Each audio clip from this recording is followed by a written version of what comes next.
Bir zamanlar Nil'in bereketli topraklarında tanrılar yürür, gökyüzü ve yeryüzü birbirleriyle konuşurdu. Mısır'ın kadim halkı, kaosun ortasından doğan düzeni, tanrıların kendi elleriyle şekillendirdiğine inanırdı.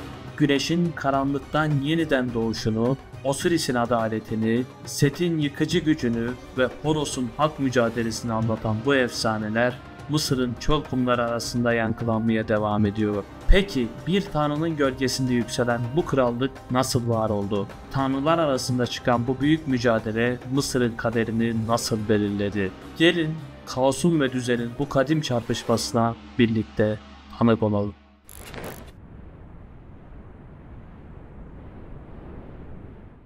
Binlerce yıl önce Nil Nehri'nin kıyılarında dünyanın nasıl yaratıldığına ve insanın neden var olduğuna dair büyüleyici hikayeler anlatılırdı. Bu hikayeler sadece bir avuç insanın kulaklarına değil, tüm Mısır halkının kalbini işlemişti. Eski Mısırlılar için dünya sadece insanların yaşadığı bir yer değildi. Tanrıların yürüdüğü, gizemli güçlerin hüküm sürdüğü, kaosun ve düzenin her an savaştığı kutsal bir alandı. Antik Mısır mitolojisi sadece olayların sıradan bir anlatımı değildi. Tanrıların dünyası, insanlığın dünyasına paralel bir gerçeklikte var olurdu. Tanrılar insanlarla iç içe yaşar, onların kaderini çizerdi. Mısır'ın yaratılış mitleri bu açıdan diğer birçok mitolojiden farklıydı. Yunan ya da Babil mitolojisinde tanrılarla insanlar arasında belirgin bir ayrım varken, Mısır mitolojisinde tanrılar Mısır'ın her köşesinde varlıklarını hissettirirdi. Her şey Nun adı verilen ve kaosun simgesi olan ilksel sularla başladı. Nun sonsuz bir boşluk, hiçbir şeyin var olmadığı, sadece karanlık ve sessizlikle dolu bir denizdi. Derken bu sessizliğin ortasında bir hareket,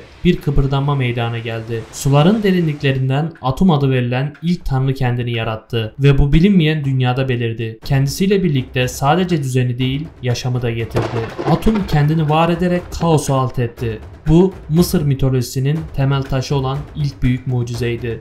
Diğer birçok mitolojiden farklı olarak Mısır mitolojisinde kaostan doğan bu düzen insanların her gün yaşadığı düzenle paraleldi. Mısırlılar Nil'in düzenli taşması, güneşin her sabah yeniden doğması gibi olayların tanrıların bir lütfu olduğuna inanıyordu. Onlar için her yeni gün bu yaratılış hikayesinin yeniden canlanmasıydı. İşte bu yüzden antik Mısır mitolojisinde yaratılış sadece bir başlangıç değil, sürekli devam eden bir döngüydü.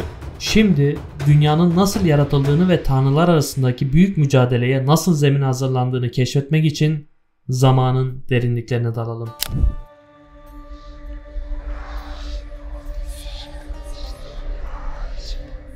Her şey başlamadan önce yalnızca karanlık, sessizlik ve sonsuz bir boşluk vardı. Bu, Nun adı verilen ilkesel sulardan başka bir şeyin var olmadığı bir dünyaydı. Nun, şekilsiz, sonu olmayan, kaosla dolu bir su kütlesiydi. Ne bir ışık hüzmesi, ne bir karanın çizgisi, ne de bir ses vardı. Sadece kaosun derin ve ürpertici sessizliği. Ancak bu boşluk her şeyin başlangıcını taşıyordu. Bir gün bu sınırsız sudan kendini var eden bir güç yükseldi. Atum. Atum hiçbir şeye bağlı kalmadan kendi kendini yaratarak bu sessizliğe ve karanlığa meydan okudu. O doğanın ilk kanunu olan düzeni kaosun ortasında ortaya çıkaran ilk varlıktı. Kendini var etmesiyle birlikte dünyada ilk kez bir irade, bir amaç belirdi. Atum ilksel suların üzerine çıkarak Mısır mitolojisinin ilk büyük mucizesini gerçekleştirdi. Varoluşu ile birlikte kaosu yatıştırarak her şeyin temeline düzen ekledi. Atum, yaratım sürecinde yalnız kalmamak için iki yeni tanrı yarattı.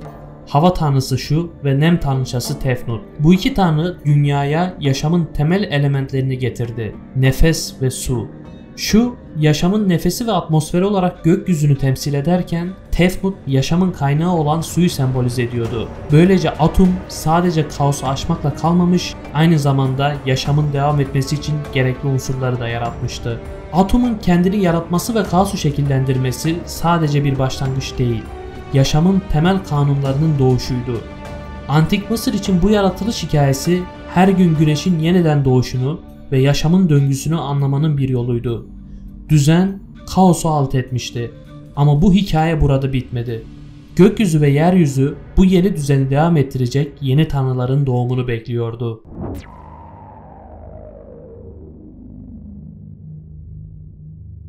Atum kaosu alt edip düzeni kurmuştu. Ancak bu düzenin devam etmesi ve dünyaya hayat vermesi için yalnız değildi. Kendisini var ettikten sonra ilk tanrıları yarattı. Oğlu Shu yani hava tanrısı ve kızı Tefnut yani nem ve yağmur tanrıçası. Shu ve Tefnut Mısır mitolojisinin ilk ilahi çifti olarak kabul edilir ve hayatın temel unsurlarını temsil ederlerdi. Shu dünyadaki havayı ve gökyüzünü simgelerken Tefnut yaşam için gerekli olan suyu temsil ederdi. Böylece Shu her nefeste var olan yaşamı sağlar, Tefnut ise yaşamın kaynağını beslerdi. Shu ve Tefnut kaostan düzenin doğuşunu sağlamış, doğanın temel elementlerini dünyaya getirmişlerdi. Fakat yaratılış hikayesi burada sona ermedi. Bu ilk tanrılar birleşerek daha da büyük bir mucizeye, gökyüzü ve yeryüzünü temsil eden ikinci ilahi çifti, Geb ve Nut'u dünyaya getirdiler. Geb yeryüzünü, Nut ise gökyüzünü temsil eden iki kutsal varlık olarak yaratıldılar. Ancak birbirlerine sıkıca bağlı bu iki tanrı Shu tarafından gökyüzü ve yeryüzünü ayırmak için birbirlerinden ayrıldılar. Bu ayrılık yaşamın gelişebileceği alanı yarattı. Nut, yıldızların ve gezegenlerin olduğu sonsuz gökyüzünü oluşturdu. Geb ise bereketli toprakların, dağların ve vadilerin olduğu yeryüzünü şekillendirdi. Mısır mitolojisinde bu ayrılış, gökyüzü ile yeryüzü arasındaki düzenin başlangıcını ve tanrısal düzenin evrene nasıl yayıldığını simgeler. Gökyüzü ile yeryüzünün ayrılması, yaşamın nefes alabileceği, bitkilerin ve hayvanların var olabileceği bir alan sağladı. Geb ve Nut'un birbirinden ayrılması tanrılar arasında kurulan ilk dengeydi. Fakat bu hikaye burada sona ermedi. Geb ve Nut'un birlikteliğinden doğan yeni tanrılar Mısır'ın krallık mücadelesini başlatacak, düzen ve kaos arasındaki o kadim savaşı ateşleyeceklerdi.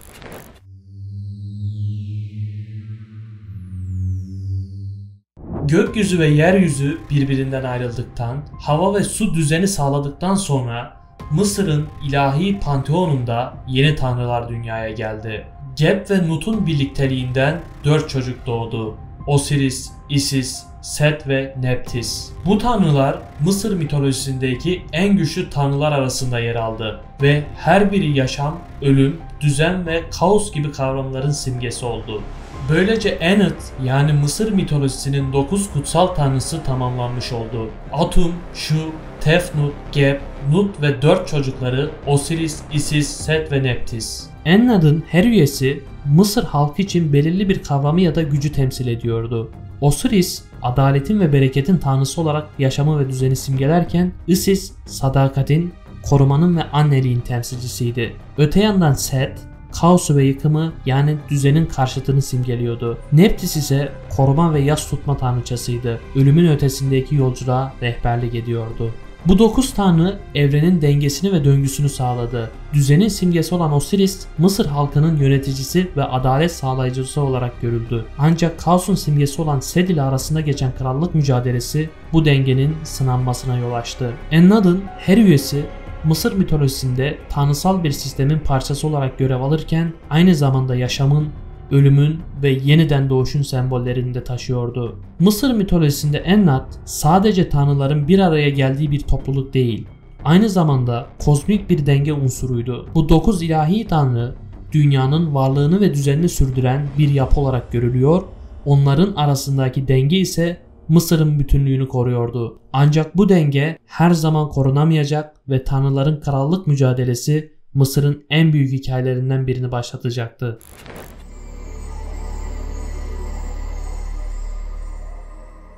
Dünya, Enat'ın 9 tanrısıyla tamamlandığında tanrılar arasında görevler dağılmaya başlandı. Bu görevler Mısır'ın geleceğini şekillendirecek ve kaos ile düzen arasındaki sonsuz çekişmeyi belirleyecekti. Düzenin simgesi olan Osiris, Mısır'ın kralı olarak seçildi. Halkına adalet ve huzur, medeniyet getirdi. Osiris sadece bir tanrı değil, toplumun gelişimi ve refahı için rehberlik eden bir liderdi. Tarımı halkına öğreterek toprağı işleme sanatını yaydı. Adil yasalarla halkı yöneterek barış dolu bir dönem başlattı. Onun yönetiminde Mısır halkı ilk kez gerçek bir refah ve düzenin tadını çıkardı.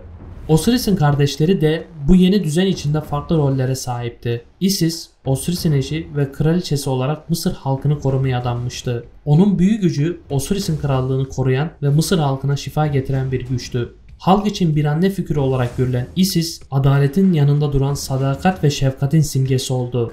Nephthys sessiz ve sadık bir şekilde kardeşi Osiris'e hizmet ederken Ölüler Diyarı'nın koruyucusu rolünü üstlenmişti. Ölümden sonra ruhların yolculuğunda onlara rehberlik ediyor, öteki dünyanın güvenli bir geçiş noktası olmasını sağlıyordu. Ancak Osiris'in diğer kardeşi Set'in kalbinde farklı arzular vardı. Çölün ve kaosun tanrısı olan Set, Osiris'in düzenini ve halkın ona olan sevgisine karşı derin bir kıskançlık besliyordu. Onun dünyasında barış, huzur ve düzen yerini kaosa, yıkıma ve çatışmaya bırakmalıydı. Set, kaosun tanrısı olarak Mısır tahtını ele geçirerek bu düzeni bozmayı hayal etti. Osiris'in barış ve refah dolu hükümdarlığına karşı bir isyan, bir başkaldırı hazırlığındaydı. Osiris'in adil yönetimi Mısır'da medeniyetin temelini atmıştı.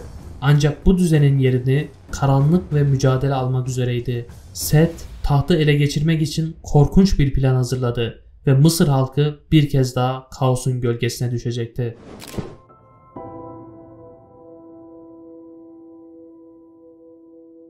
Osiris'in barış ve düzen içinde yönettiği Mısır'da her şey yolunda görünüyordu. Halk toprakları ekip biçiyor, Nil'in bereketini kutluyordu. Ancak bu huzurun gölgesinde Osiris'in kardeşi Set'in kalbinde büyüyen karanlık bir kıskançlık vardı. Çölün ve kaosun tanrısı olan Set, Osiris'in tahtını ve halkın ona duyduğu sevgiyi kıskanıyordu. Düzeni ve medeniyeti temsil eden kardeşinin aksine Set için güç, kaos ve yıkım anlamına geliyordu. Ona göre Mısır'ın tahtı bir düzen tanrısının değil, kaosu temsil eden bir tanrının elinde olmalıydı. Set sabırla planını hazırladı. Osiris'in güvenini kazanarak onu kimsenin haberdar olmadığı gizli bir törene davet etti. Orada gizli bir hileyle Osiris'i bir tabutun içine hapsetti ve tabutu Nil nehrine bıraktı. Osiris bu hile sonucu yaşamını yitirdi. Ancak Set'in hain planı burada sona ermedi. Cesedini bulup da huzur içinde anılmasın diye Osiris'in bedenini parçalara ayırdı ve Mısır'ın dört bir yanına dağıttı. Bu acımasız eylem Osiris'in hatırasını yok etmeyi ve Mısır halkının ona olan bağlılığını sarsmayı amaçlıyordu. Set, Osiris'in yokluğunda tahtı ele geçirdi ve Mısır yeniden kaosun gölgesine düştü. Osiris'in ölümü ve bedeninin parçalanması Mısır'ın düzenini paramparça etmişti. Halk adil kralını kaybetmiş, Set'in despot yönetimi altında korku içinde yaşamaya başlamıştı. Kaos düzeni alt etmiş, çöl rüzgarları ülkeye yıkım ve kuraklık getirmişti. Ancak bu trajedi yalnızca Mısır'ın değil, tanrılar arasında dengenin de bozulmasına yol açtı. Set'in bu ihanetine karşı sessiz kalmayacak biri vardı. Osiris'in sadık eşi Isis. Isis, kocasını geri getirmek için karanlıkta kaybolmuş umutları aramaya başlayacaktı.